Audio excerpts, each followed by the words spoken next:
Semana pasada el gobierno presentó la síntesis de los encuentros por seguridad que impulsó en los últimos meses el Ministerio del Interior. Se dieron a conocer 92 propuestas que 79 organizaciones de distinto tipo hicieron llegar en estos encuentros. Poco antes el Partido Nacional había presentado sus propias propuestas al gobierno en esta materia. Esto meritó cuestionamientos del ministro Carlos Negro, quien dijo que la oposición proponía recetas que ya habían fracasado. Vamos a estar profundizando en esta discusión con el ex ministro del Interior, Nicolás Martinelli, a quien ya le damos los buenos días. Bienvenido, ¿qué tal? ¿Cómo te va, Nicolás? Muy buenos días, ¿cómo andan? Bienvenido. Un placer acompañarlos. Bueno, gracias por venir. ¿Cómo evalúas el cierre de esta etapa por parte del Ministerio del Interior? Bueno, en primer lugar, me parece que es buena cosa y saludar este tipo de diálogos, ¿no?, que se generan, sobre todo una temática tan compleja y en que nos va mucho, como es la seguridad pública. No es la primera vez que se hace, se hizo en el gobierno de Tabaré Vázquez en el segundo, se hizo en el gobierno de Lacalle Pou en el año 2023, más que nada focalizado en el tema de las causas, y ahora vuelve a haber una nueva instancia en esta oportunidad, así que por ese lado me parece importante que existan estas instancias. Y después lo segundo es con preocupación, sobre todo por la foto del día de la presentación. Una foto en blanco y negro donde se lo vio al ministro Negro absolutamente solo. Estaba previsto que acudiera, y así lo habían manifestado los organizadores, el presidente de la República, Yamandu Orsi, no estuvo presente el secretario de la Presidencia, no estuvo presente el prosecretario de la Presidencia, que además es quien propuso el nombre de Negro para ser ministro. Es decir, que Presidencia de la República, que era uno de los sponsors de los diálogos, no estuvo. Y después la ausencia del Poder Ejecutivo. Fíjate vos que si hablamos de no solo políticas represivas, sino también de políticas interagenciales y la importancia de la educación, la salud pública, las adicciones, no estuvo presente ni el ministro de Desarrollo Social, ni la ministra de Defensa, en todo lo que tiene que ver con el trabajo en conjunto en frontera, sobre todo. No estuvo presente la ministra de Salud Pública, el tema de adicciones, no estuvo presente el ministro de Educación y Cultura. Entonces yo creo que es una foto en soledad de un ministro que aparentemente tiene poco respaldo del gobierno por un lado, no tiene respaldo de la oposición por otro, porque ha sido muy crítico, perdón que ya termino, y ha sido muy crítico y se ha pasado peleando con la oposición. No tiene respaldo de los sindicatos porque ahora tiene una discusión con los sindicatos a raíz de una norma que se aprobó en el presupuesto, que aparentemente la bancada de Frente Amplio ni siquiera le consulta al ministro sobre esa norma, y es el ministro peor evaluado por la ciudadanía. Por lo tanto, en los cuatro frentes, gobierno, su nota es regular, oposición es deficiente, sindicatos deficiente y la valoración de la ciudadanía, como yo decía, también es deficiente. ¿Pero vos entendés que el gobierno no lo apoya porque no estuvo presente en ese día de la presentación? ¿Esa es tu lectura? Yo creo que es una señal muy importante, ¿no? En un evento donde es el tema que más le preocupa a la ciudadanía, que además se anuncia la convocatoria del presidente de la República, que fue anunciada a todos los que participaron, que iba a participar el presidente, que Presidencia es uno de los sponsors además, porque cuando nos convocaron a la primera reunión de diálogo, la invitación, y así además estuvo presente en esa primera reunión, Presidencia de la República, Ministerio del Interior. Y cuando vas al evento de conclusión y sistematización de esas propuestas, uno de los actores que te invitó a participar no está presente. No solo no acudió a la mayoría de las instancias de diálogo, sino que tampoco está presente en el momento de la presentación. Y sí, yo creo que la señal en ese sentido es muy fuerte, ¿no? Sobre todo porque, como yo te decía al principio, es el tema que más preocupa a los uruguayos, es donde vos tenés que mostrar que estamos todos en el mismo camino, que estamos todos transitando la misma preocupación, y que no esté el Poder Ejecutivo, que no estén los ministerios que más incidencia tienen que tener en el tema de seguridad pública, y que no esté el presidente y quienes lo secundan, como son el secretario de Presidencia, el prosecretario de Presidencia, dejando al ministro absolutamente en soledad, es una señal, por lo menos desde mi punto de vista, preocupante. Para graficar, dejarlo expreso, esto, según ha sido presentado por parte del Ministerio del Interior, es, digamos, ni siquiera la culminación de los encuentros, o mejor dicho, es la culminación de los encuentros por seguridad, la síntesis de las propuestas que se presentaron. Queda todavía una serie de etapas a cumplir para la presentación formal del Plan Nacional de Seguridad Pública, que es, digamos, el fondo del asunto, y esto va a ser en los primeros meses del año que viene, digamos. Esto no es la instancia, exacto. No es el plan, como tú bien mencionabas, esto es yo decía, es la sistematización de las medidas que se fueron presentando en estos meses por diferentes actores públicos, privados, ONGs, otras organizaciones públicas, que culminan esta etapa. El plan, que aún no está, en teoría estaría para en algún momento del primer semestre del año que viene, sin presupuesto, porque la ley de presupuesto prevé una partida que recién estaría disponible para el año 2027. O sea que nosotros vamos a haber transitado todo el año 2025 sin un plan en materia de seguridad pública, vamos a haber transitado un primer semestre sin un plan, un segundo semestre con un plan, pero sin montos presupuestales para llevarlo adelante. O sea que recién para el año 2027 vamos a tener el combo completo. Pero ahí no entiendo bien cuál es el punto tuyo. Vos decís, este plan de seguridad es algo parecido a lo que hizo el gobierno de Lacalle Pou en la segunda mitad de su mandato, ¿no? Este plan no, porque no tenemos plan. Yo lo que digo es que el Ministerio del Interior de alguna forma ha continuado con muchas de las políticas que nosotros habíamos implementado en el gobierno anterior. De hecho, el enfoque dual, que ustedes lo conocen, que es nada más y nada menos que trabajar sobre la base de la represión, por un lado, y la base de las causas. Sí, algo que en Uruguay nunca se hizo. ¿Esa conceptualización vino cuando vos llegaste al ministerio? No, esa empezó Heber en los últimos tiempos. No estuvo con Larrañaga antes, en el inicio. Porque si tú desglosás bien las políticas que había llevado Larrañaga en el año que estuvo, también él había hablado de un plan de dignidad carcelaria, o sea, que tenía una impronta mucho más fuerte de lo que se habían dado los gobiernos anteriores de todos los partidos, del Frente Amplio y de los partidos tradicionales, en materia de trabajo en las causas. Entonces, luego durante la etapa de Luis Alberto Heber se convoca a este diálogo de acuerdos multipartidarios focalizado principalmente en las causas. ¿Ya? Después, durante el periodo, es que surge ese paraguas, donde yo lo denomino enfoque dual, para que se entendiera mejor qué es lo que se estaba haciendo o cómo se estaba trabajando. Basado en la evidencia de lo que nos había pasado en Uruguay los últimos 30 años y lo que pasa en el mundo, que es, no podés trabajar solo en la represión y no podés trabajar solo en las causas. Tenés que trabajar en los dos caminos. ¿Por qué?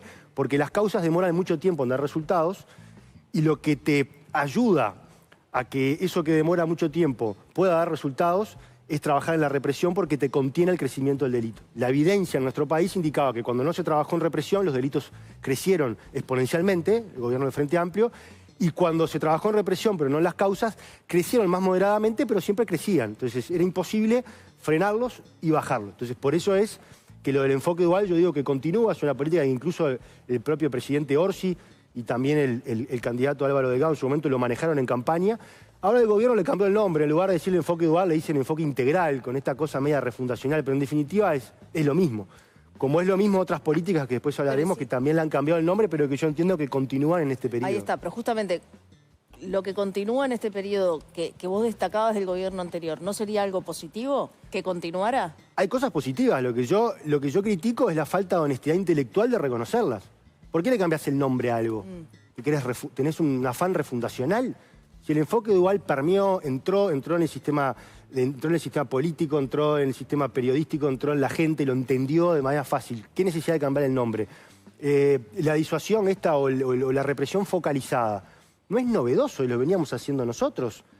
Habíamos cambiado aquella política que tenía Bonomi de ir a los barrios y hacer operativos saturación, que iban un ratito, unas horas y se iban. Nosotros lo habíamos cambiado por los operativos de intervención, que la policía iba y se quedaba en el barrio, y mientras estaba en el barrio, ¿qué hacíamos? Activábamos otros resortes del Ministerio, como Convivencia Ciudadana, para generar lazos con la ANEP, Salud Pública, organizaciones barriales o vecinales de esas zonas, para tratar de contener. Pero la policía se quedaba. ¿Por qué? Porque la evidencia indica que una de las cosas que más funcionan es eso. Ahora le cambiaron el nombre. En lugar de ser operativo de intervención, le ponen esto de represión focalizada. Pero es lo mismo. Y entonces nos estamos muy preocupados por lo simbólico. Porque decís, te parecen bien los encuentros, pero te preocupa la foto de que el ministro solo en la presentación. En este caso, ¿te parece bien que continúen las cosas que venían funcionando del periodo anterior? Me parece bien que hay cosas que funcionen. ¿Te molesta que le cambien el nombre? Me parece bien que haya cosas que funcionen, porque de eso se tratan las políticas,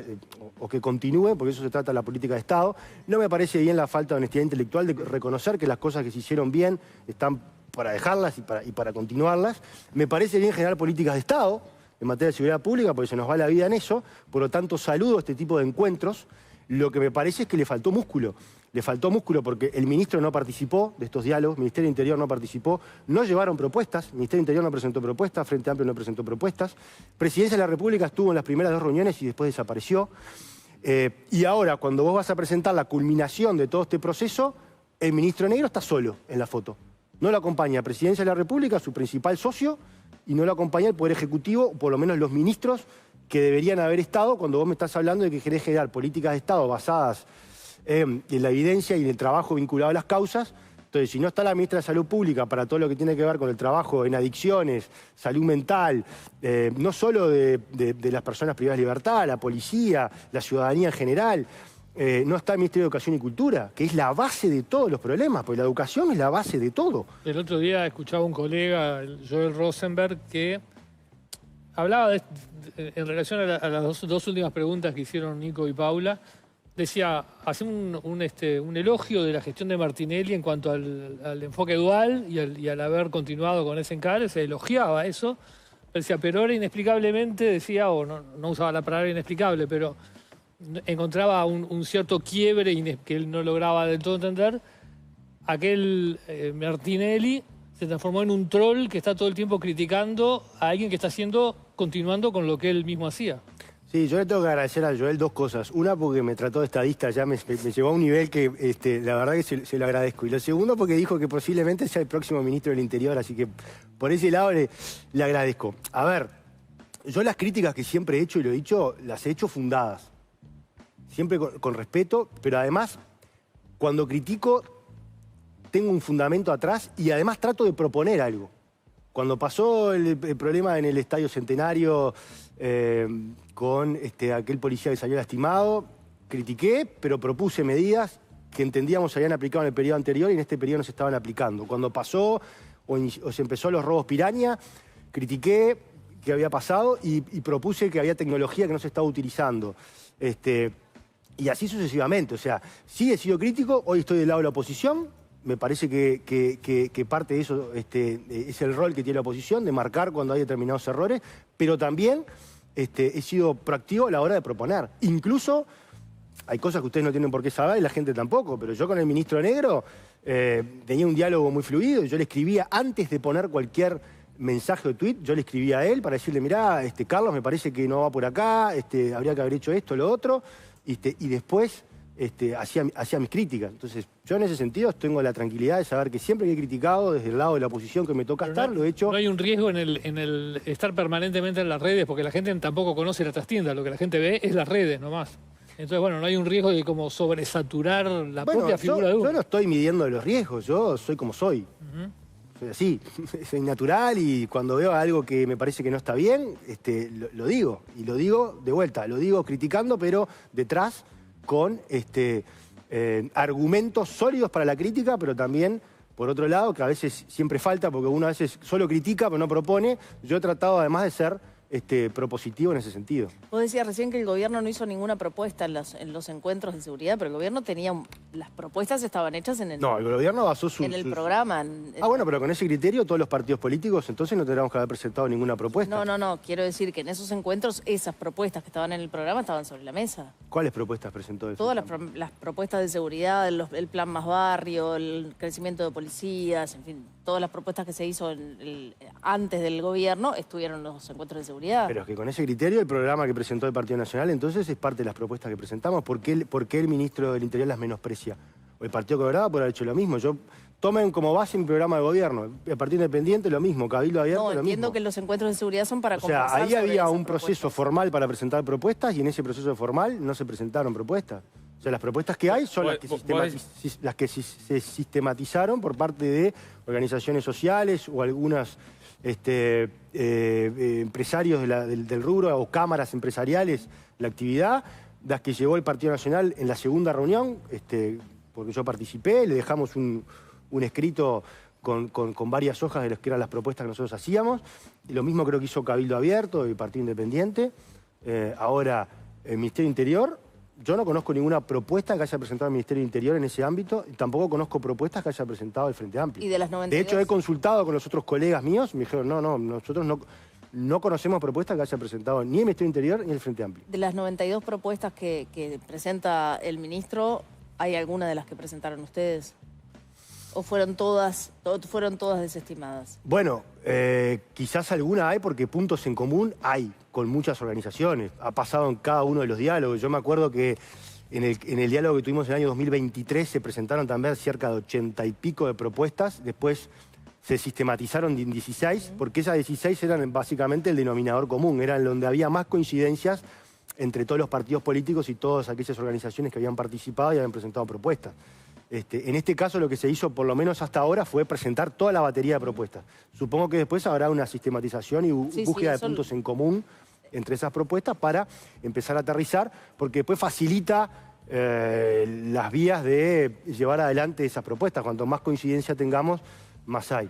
Solo como acotación, porque estamos en ese tema, lo que decía Emiliano Rogido el otro día, es que de esas 92 propuestas, las del Partido Nacional no están incluidas porque no se habían presentado de la forma. Yo hablé con él y le dije que yo hablé con él por esa entrevista y le dije que me parecía que era un error porque el Partido Nacional las presentó en la segunda reunión. Las llevó, él firmó como recibido, quedaron presentadas. Y él lo que me decía es que, bueno, que en realidad había un canal formal donde vos tenías que ingresar y presentarlas, pero en definitiva se hizo y se presentaron en el ámbito de las reuniones, como también se presentaron algunas propuestas. Me consta porque yo hice algunas de forma verbal, en esas instancias que uno iba haciendo catarsis o iba presentando. Yo, por ejemplo, puse arriba de la mesa, me parece súper interesante. Nosotros tenemos ahora, está en proceso de construcción, que lo dejó el periodo anterior, la nueva cárcel de mujeres, que va a estar en Punta Rieles. Queda liberado el lugar donde están ahora las cárceles de mujeres, que es la número 5. Antiguamente eso era un hospital psiquiátrico que después, a raíz de la sobrepoblación carcelaria, el gobierno del Frente Amplio decidió convertirlo en cárcel. Entonces, eso va a quedar libre ahora. Yo creo que es una buena oportunidad para generar ahí un centro de atención de adicciones. Que cuando haya personas que cometan algún delito que no revista gravedad, y la persona no revista gravedad, pero que esté de alguna forma, o el delito haya sido incidido o influido por el consumo de algún tipo de sustancias, pueda ir a ese lugar a rehabilitarse. Está obviamente formalizado, condenado, y privado de libertad, pero lo hace en ese centro de rehabilitación y eventualmente, si le dieron 7 u 8 meses, por ejemplo, de pena de prisión, y se rehabilita a los 5 meses, que haya una junta médica conformada por psicólogos, asistentes sociales, psiquiatras y médicos, que pueda elevarle al juez un informe para que el juez diga, ok, esta persona ya se rehabilitó, eventualmente puede salir antes de prisión. Eso es una de las ideas que llevamos adelante. Lamentablemente no he visto presupuesto para remodelar esa unidad que va a quedar vacía y va a quedar como un elefante blanco si no se hace algo. Esto también, además, no solo lo llevé en el ámbito de este acuerdo multipartidario, sino que se lo comenté al ministro durante el proceso de cambio de mando, digamos. Creo que él lo tomó con buenos ojos, pero bueno, después en la proyección o en la planificación que él hizo, no está contemplado rubros para eso en la ley de presupuesto. ¿Cuánta gente tiene esa cárcel hoy de mujeres? Mirá, esa cárcel tiene una capacidad como para 400, 450 personas y hoy anda alrededor de 750 por ahí. O sea, hay una sobrepoblación bastante preocupante. Por eso era la idea de construir esta nueva cárcel que ya está en proceso de construcción. Y el número de gente presa que cumple con esos requisitos quizás sea hasta mayor todavía, ¿no? Porque es enorme, ¿no? O sea, habría que hacer no tengo dudas de lo que vos decís, Leo, capaz que va por ese lado, pero esto es un puntapié inicial. Para seleccionar algunos y en ese proceso que habrá después que ajustar, si esto sale adelante, ojalá que sí, que habrá después que ajustar, bueno, quiénes son las personas idóneas para cumplir la pena en ese tipo de establecimientos, quién lo determinará, si será un juez, si será una junta médica, un psiquiatra, cómo será el proceso de recuperación, estará involucrado base, cuál es el costo, o sea, hay un montón de elementos que obviamente hay que afilar mucho el lápiz. Yo lo pongo como idea porque me parece algo súper interesante para llevarlo adelante. Uno de los temas que se discutió en el presupuesto a propósito del Ministerio del Interior tenía que ver con ese compromiso de campaña que había hecho Orsi de sumar 2.000 policías. En alguna declaración Orsi lo dice desde el primer momento. Después eso me parece que se ha relativizado en la discusión política. Una de las críticas que ustedes hacían es, bueno, esos fondos no estaban en el presupuesto porque había 500 nuevos operadores penitenciarios y 500 policías. La explicación, para el INR. Exacto, operadores operadores penitenciarios para el INR y los policías para el INR, está bien. Ahí lo que ha dicho el ministro Negro como explicación de eso es que una de las cosas que va a hacer este gobierno es llenar 1.200 vacantes que venían del periodo anterior y que no tenían policías en esos lugares. Entonces ahí ya hay 1.200 policías nuevos que no estaban en el periodo anterior. Suma los 500 que aparecen en el presupuesto, policías para el INR, y dice, bueno, ya no quedamos tan lejos de los 2.000, se vienen las rendiciones de cuentas, se están sumando operadores penitenciarios, eventualmente eso podría liberar algún cupo de policía que hoy está dedicado a esas tareas, y por ahí dicen, no estamos tan lejos del compromiso asumido en la campaña electoral. ¿Vos qué lectura haces de esa explicación? Para explicarle un poco a la gente, en campaña electoral y en el compromiso que firmó el presidente Orsi con los sindicatos, se dijo que iban a incorporar 2.000 nuevas vacantes. O sea, no es llenar vacantes que existen, sino es en la ley de presupuesto o una ley de rendición de cuentas, porque tiene que ser una ley económica, crear 2.000 nuevas vacantes y además agregaba para la Guardia Republicana y tareas represivas en comisarías. Eso no se cumple y no se va a cumplir. Ese compromiso no se va a cumplir. Lo que se hizo fue, de las 2.000 nuevas vacantes, en la ley de presupuestos, crear 1.000 vacantes nuevas, que son, como tú bien decías, 500 para el INR y 500 policías ejecutivos también para el INR. O sea que no hay, primero, no hay 2.000 vacantes para la Guardia Republicana, solamente hay 1.000 y que tampoco son represivas, son todas para el INR. Después el ministro, con alguna picardía política, quiere hacernos creer que va a cumplir con ese compromiso llenando vacantes nuevas. Llenando vacantes que ya existen. Llenando vacantes que ya existen. Lugares que estaban, pero no se estaba pagando. El primer error del ministro es decir que si va a llenar solo 1.200 vacantes que ya existen en todo el periodo anterior, se va a quedar muy corto porque va a entregarle al próximo gobierno mucho menos policías de los que encontró en este periodo. Para que te hagas una idea, nosotros en el periodo anterior llenamos más de 4.200 vacantes ya existentes. O sea que si él pretende de las vacantes que se va liberando solo llenar 1.500 o 1.200, se va a quedar cortísimo. Yo interpreto mal, o él lo que dice es, en el momento de asumir hay 1.200 lugares, o sea, 1.200 vacantes que estaban creados pero no estaban llenos. Sí, eso te va a pasar siempre porque se van generando gente que... ¿Con esa magnitud? Gente que se jubila, gente que renuncia, gente que es destituida, o sea, hay un montón de causales, motivos por los cuales las vacantes se van generando y los procesos de llenado de vacantes no son de un día para el otro, porque vos tenés que hacer un llamado, tenés que hacer las entrevistas por ese llamado, los estudios de las pruebas por ese llamado, después la selección, después que hacer la selección tenés que ir a la escuela de policía, que hasta ahora eran 6 meses, ahora según lo que dice el nuevo ministro van a ser 9 meses. O sea que todas las vacantes que vos iniciás este año las vas a tener con suerte para en algún punto del segundo semestre del año que viene. Y lo mismo le va a pasar, con estas 1.000 nuevas vacantes que están creando para el INR. Porque estas 1.000 nuevas vacantes que están creando para el INR no son de un año para el otro. Son 200 para el INR recién para el año que viene. Tienen que hacer el llamado el año que viene. Todo este periplo que yo te estoy contando, 9 meses, o sea que las 200 del INR el año que viene recién van a estar para el 2027. En el 2027 van a ser 400. 200 funcionarios INR, 200 policías ejecutivos, que tienen que hacer todo ese periplo que recién van a estar para el 2028. En el 2028 van a ser, creo que otras 400 más, que recién van a estar para el 2029. O sea que cuando termine y culmine ese ciclo, la última tanda va a entrar para cuando el próximo gobierno esté en funciones.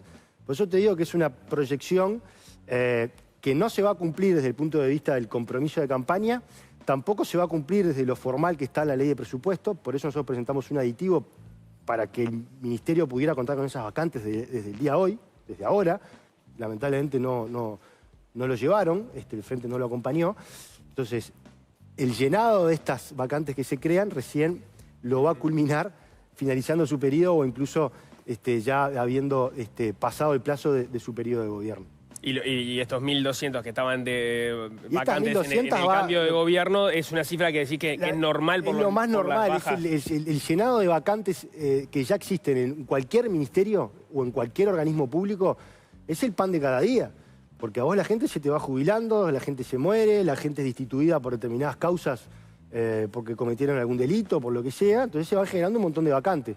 Vos no vas a hacer, en un ministerio tan grande, no haces un llamado por 2 vacantes, haces un llamado cuando se juntan 300, 400 vacantes, y a veces es un llamado grande. Entonces, se van acumulando. Nosotros también, cuando asumimos en marzo del 2020, había un montón de vacantes que ya existían, que no estaban ocupadas. Y de repente había llamados que venían de la administración anterior y se terminaron de llenar ahora. De hecho, hace pocos días Negro participó en en un evento de egresados de la escuela, que es un llamado que viene del periodo anterior. Hizo todo su proceso y termina ahora. Quisiera preguntarte por algunas de las propuestas que ustedes han hecho en seguridad, que son unas cuantas, y algunas que ya vienen de tiempo atrás, como por ejemplo se retoma la idea de la prisión perpetua, en este caso se le agrega revisable, y la duda que me genera es ¿cuál es el punto que ustedes entienden que puede mejorar eso la seguridad? La prisión perpetua revisable para algunos tipos de delitos. A ver, yo honestamente... Siempre fue revisable, ¿no? ¿Eh? Siempre fue revisable. Sí, yo... En el planteo de la Rañada decía, no recuerdo, decía revisable. Es exactamente la misma porque recoge el proyecto de ley. Sin miedo. Nosotros cuando presentamos en este ámbito de los acuerdos multipartidarios, lo que hicimos fue que se recogieran los proyectos de ley que había presentado el Partido Nacional en materia de seguridad pública. Uno era este. Y que yo no me acordaba, pero en aquel momento cuando lo presentó la Rañaga reunía cerca de un 80%, 79% de aprobación de la ciudadanía. Lo cual es... Ese punto. Ese punto en particular. O sea, que acumulaba un amplio apoyo ciudadano, el de la cadena perpetua revisable, ¿no? Y que te da la posibilidad, como bien decía Leo, de revisarla. O sea, en realidad es una condena que es muy extensa, pero al mismo tiempo si la persona se está rehabilitando o se le rehabilitó, y seguramente haya los informes médicos o académicos o científicos correspondientes, la persona pueda salir en libertad. O sea, que no es perpetua como lo vemos que pasa en otros países, como puede ser Estados Unidos o como puede ser en España, que vas acumulando y de repente te dan 1500 años, ¿no? Sí. Que no es perpetua, pero al final si te dan 1500 años termina siendo perpetua. Yo creo que es un tema para discutir, como la mayoría de las propuestas que han presentado todos los partidos políticos y que han presentado también las organizaciones públicas y privadas, porque de eso se trata, discutir qué es lo que es mejor, estudiarlo, acabar los temas bien estudiados, si eso aplicaría a Uruguay, cómo sería, y después, si eventualmente surge de ahí que hay un consenso y es una buena solución, llevarla adelante. La pena hoy, la pena máxima que se puede... Son 30 más 15. 30 más 15, exacto. Es casi una prisión perpetua, 30 más 15 es hasta casi toda la vida en realidad. ¿No te parece suficiente? Generalmente yo no conozco casos de personas que hayan cumplido los 30 más 15, generalmente todos han salido antes, ¿no? Incluso casos muy connotados acá en Uruguay. Estás hablando de Pablo Goncalves. Es uno de los casos que se le había dado eso y si mal no recuerdo terminó saliendo antes por buena conducta y por estudio también, porque creo que se terminó recibiendo estando privado de libertad. Pero sí, obviamente que es una pena extensa, sobre todo teniendo en cuenta el promedio de vida en Uruguay, claro. Que capaz que vos terminás cometiendo un delito, ponele a los 18 años, terminás saliendo ya a una edad relativamente adulta. Pero bueno, de vuelta, es una idea interesante que reúne un gran apoyo de la ciudadanía y habrá que ponerla arriba de la mesa como se puso para que se discuta. ¿Pero vos estás de acuerdo con la medida? Mira, yo la verdad que lo hablé con mis compañeros, me pareció bueno ponerla arriba de la mesa, por esto que yo te digo, de discutirla. No tengo todavía una opinión formada al respecto. Sí me llamó la atención el amplio apoyo que reúne en la ciudadanía, o por lo menos que reunía en aquel momento, ¿no? No quiere decir que hoy también reúna ese apoyo, y tampoco quiere decir que si la ciudadanía la apoya ampliamente sea la mejor solución, ¿no? Pero creo que está bueno para el debate. Ahí está, pero está bien la aclaración porque no sé si siempre se ha dicho así, lo planteaba también Heber cuando vino hace algunos días. Las propuestas del Partido Nacional no son propuestas, digamos, son propuestas de integrantes del Partido Nacional, el Partido Nacional las agrupó y las envía, no quiere decir que dentro del Partido Nacional estén consensuadas. Exactamente, son propuestas que han presentado, por eso digo, son proyectos de ley que se recogieron, que se vienen presentando hace varios años, algunos más recientes. Hay propuestas que estaban en el programa de gobierno, entonces algunas de repente las ha presentado algún legislador y que no reúne consensos de otros. Sí, las propuestas que se han presentado dentro del ámbito del programa de gobierno creo que son las que reúnen mayor consenso, pero después hay proyectos de ley que se han sistematizado y que se han acompañado esa hoja de propuestas, que ahí puede haber algunas diferencias en cuanto a si estamos de acuerdo o no estamos de acuerdo. Bien, tenemos que cerrar, pero antes, ¿conforme con cómo se cierra el proceso de autocrítica en el Partido Nacional? Creo que lo dije acá cuando vine, ¿no? A mí me hubiera gustado mayor apertura en el debate y me hubiera gustado un trabajo más profesional, que participaran, un informe que participaran sociólogos, antropólogos, politólogos, es decir, mucho más profundo, ¿no? Pero apertura de debate no hubo, no se recorrió el país, no Se sé. recorrió el país en algunos puntos. Y participó por Sekansky también, ¿no? Sí, pero a mí me hubiera gustado otro nivel de informe. Creo que, a ver, siempre todo es mejorable, es perfectible, ¿no? Pero me hubiera gustado otro nivel de informe. Yo lo dije muchas veces, necesitamos un estudio acabado, antropológico también, y que entienda por qué un partido que dejó un gobierno con un montón de índices muy, pero muy buenos, que mejoró en muchas áreas que son esenciales para el país, incluso en la seguridad pública, termina perdiendo. Entonces, no era tan simple como el talenteo de los dirigentes políticos, en los cuales me incluyo. Ya perdimos porque no me gustó el candidato, o no me gustó la candidata a vice, o porque no apoyamos tal tema en frontera. Eso es simplificar el debate, ¿no? Yo creo que hay temas más complejos de fondo que necesitamos entenderlos como partido para mejorar y para tener más chances de volver al gobierno en el periodo que viene. Pero ¿no cabe la hipótesis de que capaz que el gobierno tampoco fue tan bueno y entonces la gente no lo interpretó de esa forma? Bueno, pero para entender eso tenés que tener un estudio acabado y profundo de saber qué es lo que pasó.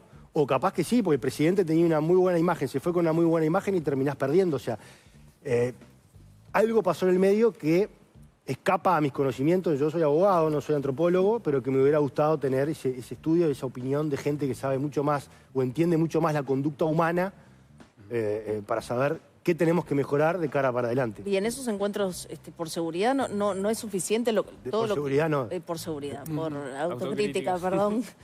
No es suficiente lo que ha dicho la gente, que participó mucha gente de esos encuentros. Yo creo que no. Yo creo que son opiniones de la gente que va, en muchos casos subjetiva, en muchos casos subjetiva, en muchos casos que le falta datos o conocer, porque la gente que va y opina como yo, lo que tenemos es los datos que surgen de la opinión pública, de los debates que hacen ustedes, algún estudio que sale en los medios de comunicación, pero falta a veces conocer más en profundidad la conducta humana, ¿no? ¿Y por qué no se hizo ese estudio? Y bueno, no lo sé, eso habría que preguntar a las autoridades del partido. Yo no soy autoridad dentro del partido. Pero no es tan común tampoco que en los procesos de revisión política de los partidos cuando pierden... No, y por eso me parecía una linda oportunidad para hacerlo, para ir a fondo. Bien. Nicolás Martinelli, muchas gracias por estos minutos. Gracias a ustedes. Gracias. Hacemos un corte, al regreso vamos a estar recibiendo al infectólogo, pediatra Álvaro.